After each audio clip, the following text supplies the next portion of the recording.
Zaman hayır olsun, GRT kanalında Gagauzya Güngün'den programması sizinle Людмила Novak. Bugünkü misafirimiz Anna Arabadjı, Gagauz dilinde öğreticisi, Uşak Bahçesi'nde Yıldızşık, Çokmaydan köyünde.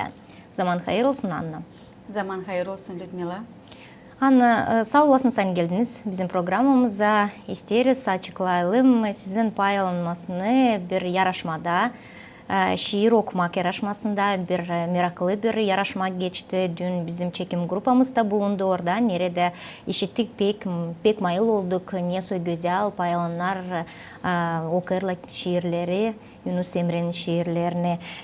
Saygılı seyrediciler, isterim söylemeye, dünkü gün Komrat'ta gelin tanış olalım şiirlerini okumak yarışmasının çıkışlarını yaptılar. Paylaşanlar anılmış Türk şairin Yunus Emre'nin şiirlerini okudular. Ilk ben teklif ederim misafirimizi de hem sizi de saygılı seyrediciler bakasınız ne geçti bu yarışmak.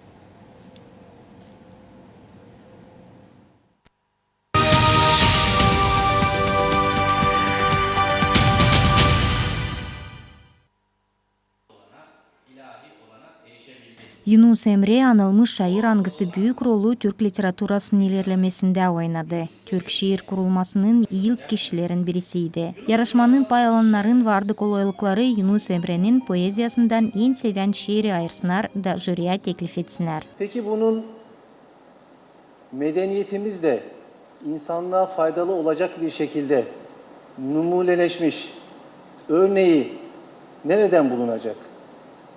Farklı medeniyetler, farklı kültürler bu noktada insan modelleri ortaya çıkarıyor.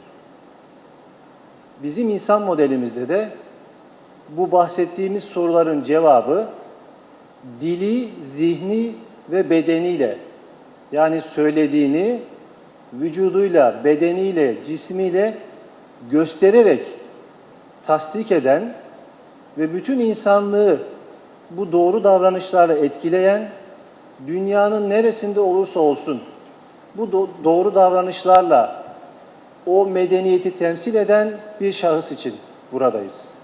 Yunus Emre. Yunus Emre bu sene aynı zamanda UNESCO tarafından 2021 yılı Yunus Emre yılı ilan edildi. Türkiye Cumhuriyeti tarafından da 2021 yılını biz Yunus Emre ve Türkçe yılı ilan ettik. Bu minvalde buradaki programımızda da şunu hedefledik. Buradaki insanlara, Gagauzya'da yaşayan soydaşlarımıza Yunus'u tanıtmayı amaçladık, hedefledik. Hatta 2 dilde kitapçıklar hazırladık. Rusça ve Türkçe. Okullarda şiir yarışmaları düzenledik ve şiir yarışması sonucunda dereceye girenlere burada da şimdi ödüllerini falan vereceğiz. Yarışmakta türlü yaşlarda insan pay aldı. En küçüğüne yoktu 5 yaşında ama bakmayarak ona Yunus Emre'nin şiirini pek güzel okudu. Aşkın aldı benden beni, bana seni gerek seni. Ben yanarım düğünü günü, bana seni gerek seni. Ne varlığa sevinirim, ne yokluğa yerinirim. Aşkın ile avunurum, bana seni gerek seni. Aşkın aldı benden beni, bana seni gerek seni. Ben yanarım düğün günü, bana seni gerek seni. Ne varlığa sevinirim, ne yokluğa yerinirim. Aşkın ile avrunurum. Geldi geçti ömrüm benim, şu yel yasil geçmiş gibi. Hele bana şöyle geriye şu gözü açıp yumuş gibi. Şairin Yunus Emre'nin şiirlerinden birisini hangisi Rus dilinde de vardı çevirili scenadan Gagauz filologiya doktoru Gülü Karanfil de teklif etti. Если на свете такой же, как я, любовью раним, со слезами, как я, странствуя в Руме, в Шаме и выше, я так ведь искал, нет такого, как я. Старец, пусть не будет таких, как я, таких странных, гонимых, как я. Язык твердит, слеза течет, их жалко мне. Ну что ж, моя звезда странна, как я. Gelin tanış olalım. Poeziya yarışmasının çıkışında 7 en iyi paylanını аңгылары jürinin bakışına en iyi Yunus Emre'nin şiirlerini okudular, nişanlandılar.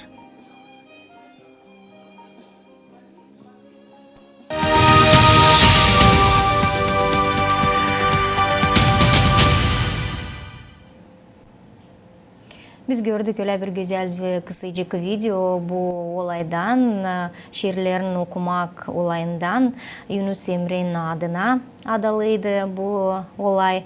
İsterim söylemeye saygılı seyrediciler, nice vardı nasıl hesap alasınız? Hani bizim bugünkü misafirimiz de Anna Rabıcı pay aldı bu yarışmada da Dilsadi pay aldı ama çok pay alanların içinden sırasından o ilk yerlerin birisiydi.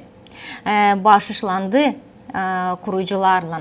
İsterim anladasınız, ne size aklınıza geldi, ne niyetlendiniz da kararladınız pay alma bu yarışmada. Nerede işittiniz, hani teklif edilir pay alanlar pay alsınlar onda. Buyurun. İlkten isteyeyim söylemeye Ludmila, çok sağ olasın. Sen teklif ettiniz beni bu stüdyoya, bu güzel GRT programmasına. Neden ben karar verdim pay alma bu güzel yarışmada? Hepsi de şimdi gençler telefonda, Facebook'ta gördüm böyle bir mesaj, kim ister pay alma. Ben de düşündüm neden ben de pay almayayım. 2016 yılda kısmetim vardı bulunma Türkiye'de.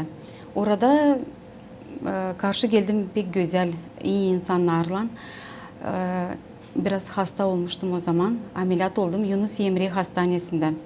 Ondan sonra benim bir yaşamamda açıldı yeni güzel bir sayfa. Açan duydum hani Yunus Emre'nin şiirlerini okuyacaklar. Dedim mutlaka ben de bu yarışmada pay alayım. Bir güzel şiir anlatayım. Önce duydum hani Yunus Emre güzel bir Türk şaircisi, аңгısı yazmış çok güzel şiirler.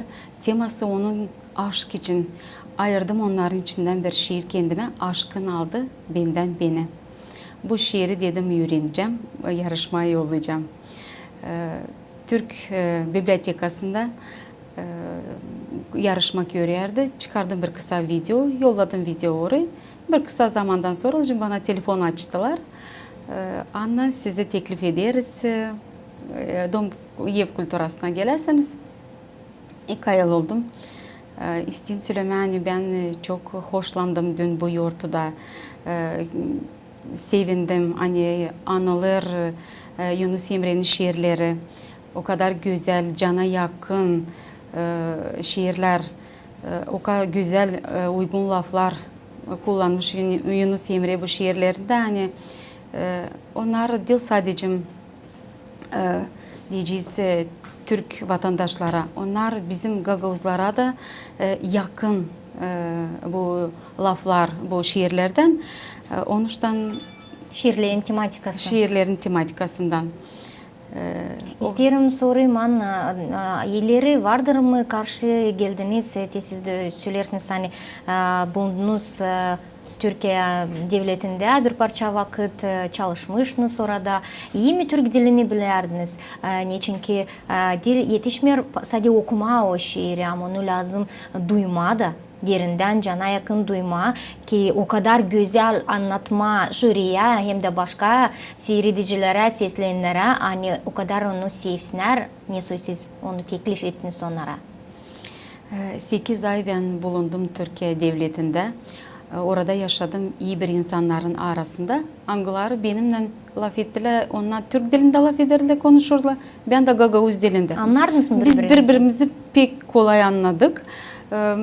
Her zaman Mükere Hanım söylerdi hani Anna sana kağıt lazım yazma. Hep bir gelerdi işten de derdi hani çok severim, çok beğenirim sen laf ediyorsun Gagavuz dilinde. Ben de her akşam ona bir şeyler hazırlardım. Öyle kısadan birer Gagavuz dilinde 2-3 sırayıcık laf söylerdim. Kaldırsın onun keyfini şimdisine. Çünkü onlar da bana çok yardımcı oldular. Beni iyice baktılar. Türk dilin poeziyasından vardır mı ileri tanıştınız? Осы Yunus Emre o ilk poet hangisinden siz tanıştınız? Türkiye'de bulunarken Mükere Hanım almıştı bana puzzle'lar, Atatürk'ün puzzle'larını toplama bir büyük kartina, bir resim. Ben onu topladım, Moldova aldım yanıma. Ona baktıkça gelir aklıma o vakitleri, yani yıllarını ben yaşadım Türkiye'de. İsteyim söyleme, hani annem şimdi çalışır Türk bir ailesinde, Hüsamettin Cindoruk ailesinde. Bu anılmış bir adam Türkiye'de. Onun kızları Sera yazırlar, tipardan çıkarırlar çok şiirleri. Onlar da bana yardımcı oldular. Şiir bana bir toplum yolladılar. Ben onların arasından hayırdım kendime bu şiiri. Mahsus Yunus Emre'nin şiirlerini. Mahsus Yunus Emre şiirlerini. Çok şiir yolladılar. Hem hangisi geldi benim canıma yakın, ben onu öğrendim. Ama bu dil boşuna bağlı, yani sizin anınız tekrar böyle literaturaya yakın insanlarla bulunur.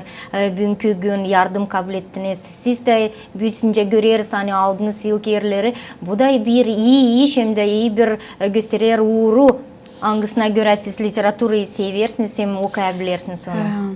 Людмила, isteyim söyleme, hani bu Hüsamettin Cindoruk yolladı bir kağıt, Moldova Gagauzya anıları. Bu kağıtta açıklanır Mikhail Çaker'in işleri, nasıl gelmiş Hüsamettin Cindoruk Moldova'ya, nasıl araştırmalar yapmış burada, kiminle buluşmuş, kiminle laf etmiş, hepsi açıklanır. Türkiye devletinde mi tiparlanmış bu kağıt? Türkiye'de. Bana da bir bahşiş gibi yollandırmışlar bu kağıdı. Tanıştınız mı ondan, meraklı mı kağıt? Başladım okuma, sonradan okuyamadım da ama yavaş yavaş okuyoruz, tanışırız. Anna, siz ayırdınız sevgi için bir şiiri. Yunus Emre'nin var çok tematikası, geniş tematikası poeziyasında, şiirlerinde. Vardır işittik türlü tematikaya göre dünkü olayda şiirleri, filosofiyada tarafından yaşamak için de. Size dini niçin mahsus bu şiir oldu da cana yakın da onu ayırdınız kendinize dini? Yunus Emre'nin şiirlerin arasında ararken şiirleri ben karşı geldim böyle laflarla. Sevelim ve sevilelim. Давайте любить и быть любимыми. Bu yeni anılmış onun lafları. Türlü yerlerde, sızıntılarda var, nasıl ki mahsus bu lafları görme. Ben öyle düşünüyorum, hani her bir iş lazım olsun sevgiyle. Varken sevgi insanın yüreğinde, canında, o zaman her bir iş olur. Ben isteyeyim, teklif edeyim, buyurasınız, buyurun da anladın ki bize, bizim seyredicilere bu şiiri, hangisini siz dün bir parçasını anlattınız ama isterim hani onlar bugün kim olabilir mi de gelsin de görsün hem de işitsin bu şiiri, bu güzel şiiri. Yunus Emre, aşkın aldı benden beni. Aşkın aldı benden beni. Bana seni gerek, seni. Ben yanarım dünü günü. Bana seni gerek, seni. Ne varlığa sevinirim, ne yokluğa yerinerim. Aşkın ile avrunurum. Bana seni gerek, seni. Aşkın aşıkları öldürür. Aşk denizine daldırır. Tecelli ile doldurur. Bana seni gerek, seni. Aşkın zincirini yüzem, deli olam dağa düşem. Sensin dünü gün endişem. Bana seni gerek, seni. Cennet cennet dedikleri bir ev ile birkaç huri. İsteğine versen onu, bana seni gerek, seni. Yunus çağırırlar adım. Gün geçtikçe artar odum. İki cihanda maksudum. Bana seni gerek, seni. Bana seni gerek, seni. Çok güzel okuyorsunuz, çok güzel anlatırsınız bu şiiri. Pek önemli laflar yazılı bu şiirde. Bu avtorkar derinden görmüş bu temayı, açıklamış, savaşmış açıklama bu temayı. Da bugün çok asir geri yaşarmış bu adam ama bugün onun şiirleri aktual. Geçelim başka bir damla temaya göre. Açıklayın, neyle anlatılırsınız bugünkü gün, hem ne için bilinir, hani Gagavuz dilinde öğreteceksiniz uşak başçasında. Kendinize deyini, Gagavuz dilini öğretme deyini, niye suya ayırdınız bu yolu yaşamanızda? Ben öyle düşünüyorum, hani uşak başçasında işleme, önce lazım pek uşakları, çok uşakları sevme. Uşakları ben gerçekten çok severim, kendi işimi de severim. Uşak başçasında Gagavuz dilini öğretirim. Ben isterim söyleme, hani 2015 yıldan hepsi uşak başçaları Gagavuzya'da geçirildi. Anten programına göre çalışma. Oktyabr ayın 26'sında 2018 yılda Gagavuzyan halk topluluğu kabul etti bir kanun о расширении сферы применения гагаузского языка. Bizim de uşak başçamız katıldı bu programa Antem. Ben isterim anlatma, söyleme, hani Antem programması hazırladı çok güzel kağıtları uşaklara dini, öğreticilere dini daha kolayla götürme Gagavuz dilini. Bu kağıtların arasından birisi Niko Hemlyanka Gagavuz dilini öğrenirler. Bu kağıtlar var, güzel resimcikler, angalarını uşaklar gördükçe aklına gelir. Oyun formasında? Sadece oyun formasında ilerletme, onların söz ilerletmesini, dilini daha genişletme uşakların. Biz kullanırız daha çok oyun formalarını. Antem programması hazırladı bize git, kurikulum, angalarını biz kullanırız anlatlarımızda. Gagavuz dilinde var masal, cümbüş, anlatma toplumu, var şiir toplumu, türkü toplumu. Ben isteyeyim söyleyeyim, öğreticiler kolaylıkla kurarlar zanatlarını. Uşaklar da havezle pay alırlar, şiir anlatırlar, türkü çalırlar. Biz uşak başçasında ince zanatı da götürüyoruz Gagavuz dilinde. Ki bu programa göre Araştırma biliyorum. merkezi bize yardımcı oldu. Türlü sözlükler kol verdiler. Hangisine bize kolaylık veriyorlar zanatlarımızı kurma, güzel doğru lafları kullanma. Hepsi bu literatura hangisini siz şimdi bize gösterdiniz.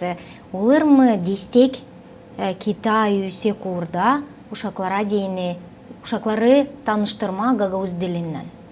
Elbette olur. Bizim zanatlarımız, günümüz öyle kurulu. Uşak başçasında biz böyle prinsipe dayanıyoruz. Nice bir gün bir dil. Diyeceğiz pazartesi günü benim var Gagavuz dilim.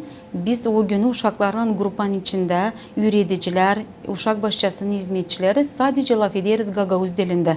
Çıkır dil sadece öğretici, nice tesis öğretici kendi uğrunuzu geçirdiniz, zanятия ince söylerler uşak başçasında. Geçirdiniz onu uşaklarla ama yardımcı olur başka da işçiler. Bütün gün laf edersiniz Gagavuzca.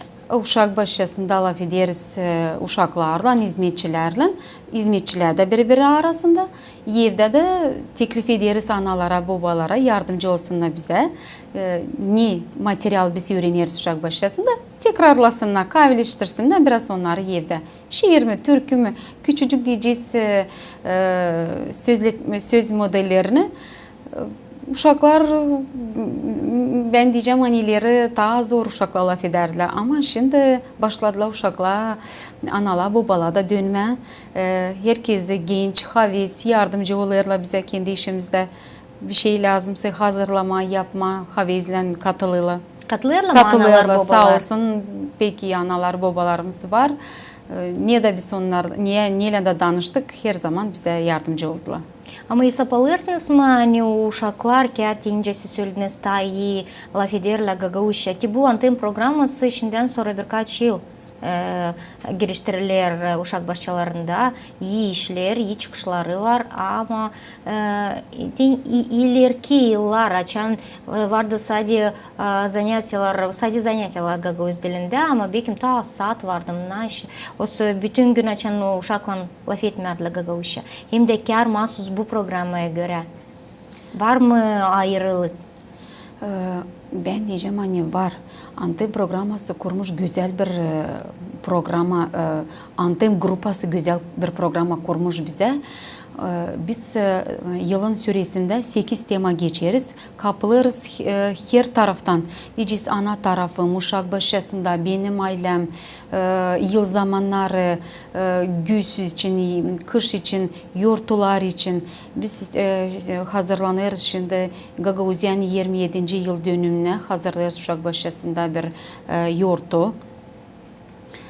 Bu pandemiyanın beterine analar, babalar katılamıyorlar bize şimdi. Ama biz çıkarırız videorolik Uşak başyasında. Sonra da göndeririz analara, babalara görsünler evde. Bizde bir anılmış bir data, önemli bir data karşımızda dekabrın 23'ünden bilinir başkanın günü sayılır. Neyse açan kabul edildi bugün. Siz de isteyip aldınız hani bugün için az hazırlanırsınız. Türküleri mi, şiirleri mi, patriotik mi şiirlerini bir şey üredersiniz uşaklara? Var bizde şiir hem de türkü toplumu. Onların içinden biz hayırlarız türküler bu tematika göre.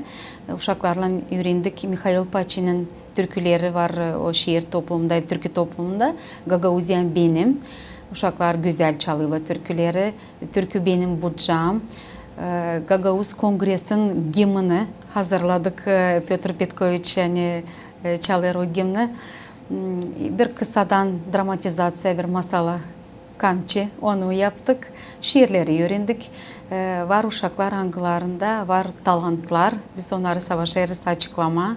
Bizim var uşak başımızda iyi bir hizmetçi müzika tarafından. Arnaut Valeri Dmitrievich. Angısı bize pek yardım eder. Yazar uşakları diyeceğiz. Solnaç angıları çalıyorlar. Kuşner Amelia çalıyor güzel bir türkü. İnsana lazım vatan. Sanırım hani olacak hepsiyle. Umutlanırız saniye olacak hepsiyle. Niye? Çünkü çok kuvvet koyarsınız kendi işinize. İsterim sorayım, siz uşakları mahsus bu anlamaklarla öğrenince vatan, Gagauzya, devlet, bayrak bu anlamaklarla niye soy tanıştırırsınız? Niye anlatırsınız onlara diyene? Niye? Çünkü uşak başlar laf etme, yavaş yavaş açan o başlar tanışma en önemli temalarla. Belki dil o yüksek oradan niye öğretiriz büyükleri ama küçükten de anlasın niye o devlet, vatan nerede yaşar? Kar mahsus Gagauzya. Ne anlatırsınız onlara? Her bir grupada bizde kurulu patriotik köşesi. Nerede uşakların var kolaylığı görme, Gagauzya'nın bayrağını. Uşaklar sıralarlar. Ne renkler var Gagauzyan bayrağında? Kaç renk var? Ne gösterir bize kırmızı renk, ne beyaz, ne mavi renk gösterir. Nasıl gösterir bize o yıldızlıklar. Patriotik köşesinde var gerb. Biz anladırız uşaklar anite. Neden kurulu Gagauzyanın gerbi. Nasıl gösterir bize o güneş, o üzümcük, o kalkanı bulunur ortasında, o gün doğması. Orada bizim bulunur Gagauzyanın kartası, nerede biz gösteririz, ne büyür bizim Gagauzya'da, ne so anılmış köyler var, anılmış kasabalar var, anılmış insanlar, angıları koydular kendi kuvvetini, den kaldırma bizim Gagauz kültürümüzü daha yüksek uğra. Diyeceğiz onların arasında bir Piotr Vlah, biz uşaklardan hazırlanırız, resimleme, renkleme susakları. Bu yıl bereket zengindi, bir susaklar oldular. Uşaklar beğenirler resimleme, solu boyayılan kalemler, hepsine karandaşlar. Birer susak mı dağıtıcınız? O individual mı iş olacak, o kolektif mi bir iş? Bir grupa ben sanırım hani olacak herkesine birer susak. Bu yıl ben yıktım evde susaklarım güzel oldular. Ben onların içlerini boşalttım. Uşak başçasına getireceğim. Resimleyeceğiz. Resimleyeceğiz. Düşünüyorum hani var nasıl gösterirsiniz de ne oldu ileri doğru? Köyün bibliotekası, hangisi çalışır ev kültürasından. Orada hizmetçi Valentina Ilinich'na. Bir sergi yapma uşakların sergisini biz onunla beraber bir iş kuracağız da yapacağız diyeceğiz bir anmak akşamüstü o Piotr Vlah'ı hangisi resimler de o. Bu takım uşaklar da tanışırlar bizim ustacılarla, tanışırlar diyeceğiz legenda adamlarından, anıları yaşarmışlar ileri, anıları pek bağlıydılar bizim historiyamızdan, kültüramızdan da uşaklar bu takım kendi yeleceğizlerinden de hep yaparlar. O ilk adımcıkları hangisini belki Piotr yapardı ileri, belki küçüktü, o da başladı resimleme. Niyetleriz götürme uşakları Beş Alma Müzeyine. Bu niyeti ben koydum çoktan aklıma ama hep bir böyle gelemerdik bu çıkışa ama sanırım çıkacak aslısı. Uşak başyasında da biz toplarız evvelki tertipleri. Nerede varınca uşaklarla zanatta yaklaşalım, seyredelim, görsünler, değsinler, anladırız onların historiyalarını, nereden onlar gelmişler, ne tutarmışlar onların içlerinde. Şimdi biz hazırlayırız bu susaklarla temamızı. Uşaklar bilirler, yani ileriki vakitlerde susağın içinde tuz tutarmışlar, kaşıkları kimse koyarmış. Yani uşaklar da eve gittikçe söylerler. Yani naşa onlar bugün işittiler, ne öğrendiler yeni uşak başçasında. Doğru bilme historiyamızı hem unutmama o historiyamızı bu önemli bir iş hepsi. Gagavuzlara diyeni o kadar da yaşır o halk ne kadar tutarız aklımızda historiyamızı. Sizin rolünüz ne soy geçerdi ya adım adım. Diyeceğiz aldınız, ayırdınız kendinize bir tematikayı. Ne yaparsınız o uşaklarla? 1 saat mı, 45 minut mu? Ne kadar gider sizin rolünüz? Her bir grupa da zanat gider uşakların yaşına göre. Diyeceğiz ikinci küçük grupada 20 minut gider zanat. Orta grupasında 20-25 minut. Büyük grupada 30 minut. Hazırlık grupasında 35 minut. Zanatlarımızı biz kurarız sadece oyunlardan. Program antım ister bizden böyle bir kompetensiya uşaklarda açıklama, genişletme, hani uşak lazım bilsin sesleme, duysun lafları da tekrarlasın. Diyeceğiz biz veriyoruz uşaklara böyle bir sınış diyeceğiz. Sesleyin de tekrarlayın. Bizim orta grupamızda şimdi geçeriz uşaklarla temayı benim oyuncaklarım. Ben söylerim lafları, onlar benim ardıma tekrarlarlar. Lazım doğru, açık, güzel tekrarlasınlar lafları. Sonra biz bu laflara bularız nişanlık. Diyeceğiz top ne soy? Bu ne? Bu top. Top ne soy? Top kırmızı, top mavi. Uşaklar havezlen biz payalarla bu oyunlarda, sınışlarda. Her sabah biz yaparız uşaklarla selamleşmek çevrede. Nerede biz selamleşeriz bizim Antem'in personajlarından Niko hem Lyanka, onların dostlarından. Sonracım anladırız şiiri ya müzikaya göre selamleşmek yaparız. Uyandık sabahleyin biz güneşli şıları yalnız müzikaya göre uşakların daha da keyfi kalkır, daha şen olurlar. Sonra biz laf ederiz onlarla. Ne su yıl zamanı, ne su hava dışarıda, haftanın hangi günleri, her gün bu soruşları sorduğundan uşaklar bunlar artık anlarlar da kolaylıkla cevap verirler bize. Oyun, fizaralık kullanırız, yaparız iş kartoçkalarda, biz veririz, hazırlarız onlara temaya göre. Ya birleştir okçazla, Niko'da ne var ben söyleyeyim, Niko'da bir topçası var, o lazım Niko'dan okçazı götürsün topçaza.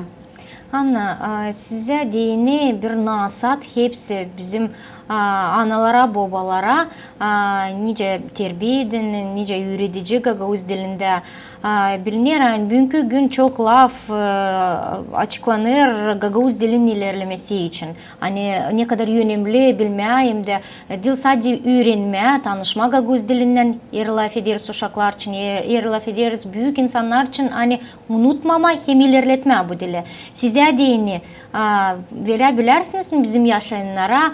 Türlü yaşlarda bir nasihat, ne soy var nasıl ilerletme Gagavuz dilini? Genel Öğretmek Müdürlüğü bize verir izin.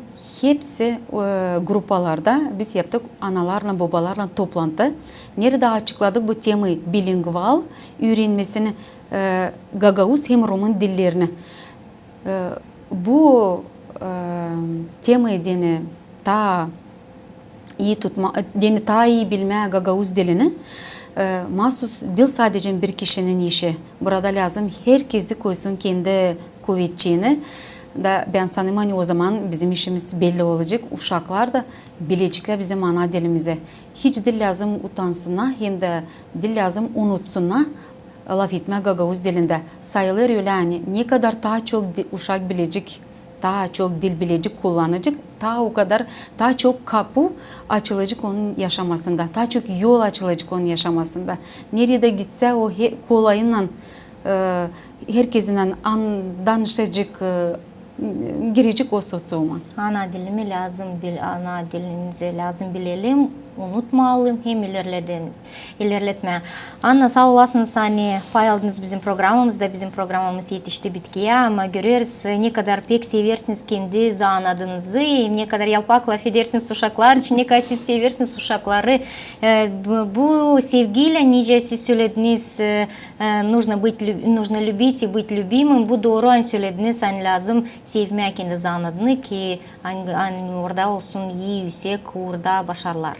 Biz de size adırız iyi başarıları, planlar gerçekleşsinler da ileri de bu takım gösterirsiniz, bu takım yüksek uğru üretmek uğrunda görürseniz, zanatlanırsınız. Türlü işlerle, türlü sferalarda her yerde vakit bulursunuz da her yerde yüksek uğra yetişirsiniz. Sağ olasınız, hani pay aldınız bizim programımızda da iyi başarılar size zanat işinizde. Sağ olasınız Людмила. Ben de isteyeyim söyleme hani yaşasın bizim ana dilimiz, yaşasın Gagavuziyamız. Sağ olasınız. Saygılı seyrediciler, programımız yetişti bitkiye, kalın bizimle GRT kanalında.